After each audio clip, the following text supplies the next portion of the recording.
ზუგდიდში საქართველოს დამსახურებული მწვრთნელის ჯუმბერ მამფორიას ხსოვნის დადი მიწვნილი ძალოსანთა ტრადიციული მემორიალური ტურნირი ჩატარდა. გურჯაანის სპორტული გაერთიანების ნაკრების გუნდის მთავარი მწვრთნელის ნიკა ციკლაურის ინფორმაციით, გიორგი ქინქლაძემ და ხვიჩა კიწმარიძემ 3-3 ოქრო დაისაკუთრეს.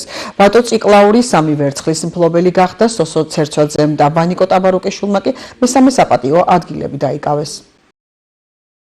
ქალაქ ზუგდიდში ჩატარდა ღია ჩემპიონატი, სადაც 200-მდე სპორტსმენმა მიიღო მონაწილეობა.